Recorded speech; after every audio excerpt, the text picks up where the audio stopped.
Oke guys, boleh bantu like, share, and subscribe untuk channel Biologi Trip ya. Boleh tulis di search engine-nya Biologi Trip, kemudian boleh klik pencarian. Oke guys, kalau sudah keluar tampilan seperti ini di gambar, ada video-video saya, kemudian boleh klik subscribe. Oke guys, setelah itu boleh juga kalian nikmati video-video yang sudah saya buat. Ya, boleh diklik, kemudian klik like. Ya, boleh berikan komen dan jangan lupa untuk tanda loncengnya ya. Video-video yang sudah saya buat. Thank you. Selamat pagi guys, kembali lagi dengan Kak Petra dalam pelajaran biologi. Hari ini kita akan belajar tentang struktur dan fungsi otak atau brain structure and function.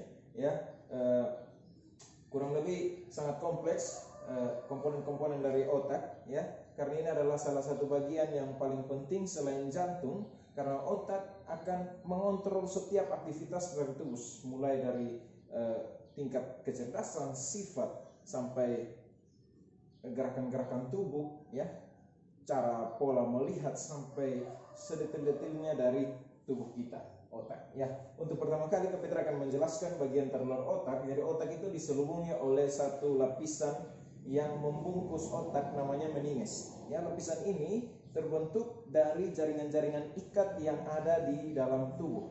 Ya, meninges ini terbentuk dari jaringan-jaringan ikat dalam tubuh sehingga dia dapat kuat untuk membungkus otak kita. Ya, jaringan ikat ini, meninges ini, ya, dibagi menjadi 3 lapisan, yaitu durameter, arachnoid, dan diameter. Durameter ini adalah bagian terluar dari meninges. Ya, ini adalah jaringan ikat yang paling tebal dan paling kuat dari meninges. Ya, terdapat pembuluh-pembuluh darah, ya, terdapat juga saraf-saraf. Ya, ada juga arachnoid. Di arachnoid ini terdapat yang namanya cairan cerebrospinal. Cairan cerebrospinal ini, cairan cerebrospinal berfungsi untuk memberikan nutrien kepada otak, dan dia juga mempunyai fungsi untuk menghambat pertumbuhan dan perkembangan dari bakteri. Sehingga kalau misalnya ada seseorang yang mengalami penyakit meningitis atau peradangan pada selaput otak, berarti yang berpengaruh, yang bermasalah itu ada di bagian arachnoid.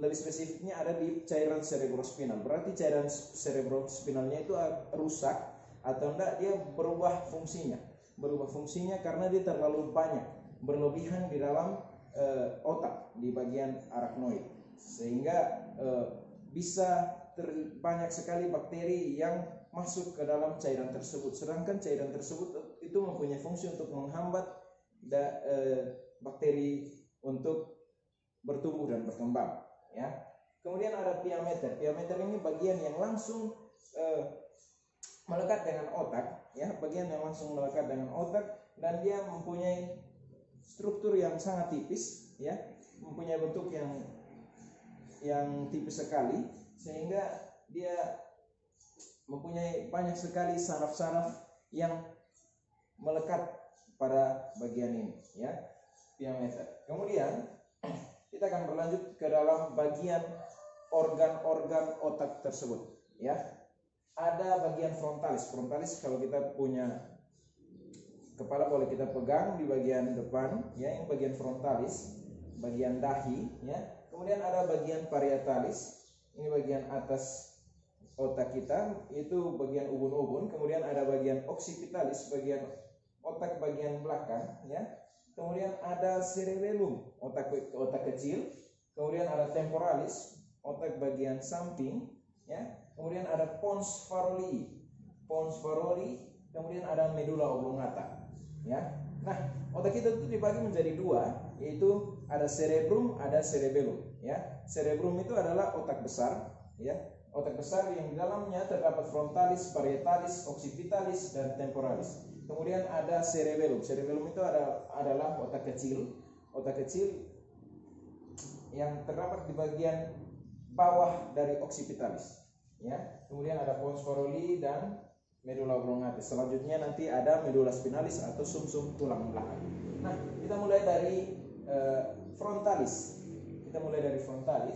Bagian frontalis ini adalah tempat di mana pusat intelektual dari manusia. Berarti segala kecerdasan, ingatan, memori itu lebih banyak diingat di bagian frontalis. Lebih banyak diingat, meskipun seluruh bagian cerebrum dan cerebellum ini mempunyai fungsi di mana pusat memori. Setiap lobus atau setiap bagian dari otak ini mempunyai fungsi untuk menyimpan memori atau ingatan. Tetapi lebih banyak kecerdasan manusia itu diatur di dalam frontalis, bagian frontalis. Kemudian ada fungsi untuk fisik, ya, gerakan motorik, ya, gerakan keseharian, contohnya menulis, berlatih untuk menulis, kemudian berlatih untuk berlari. Keterampilan motorik itu lebih banyak berada di bagian frontalis. Kemudian kemampuan berbicara seseorang itu diatur dan dikontrol oleh bagian frontalis atau bagian otak depan, ya. Kemudian ada selanjutnya kita pindah ke bagian parietalis. Parietalis ini adalah bagian ubun-ubun yang berfungsi untuk menerima informasi atau menerima impuls berupa nyeri, sentuhan, tekanan dan suhu, ya, tekanan dan suhu. Kemudian ada penafsiran bentuk dan info rasa dari mulut, indera pengecap, rasa manis, asam, asin, pahit, ya.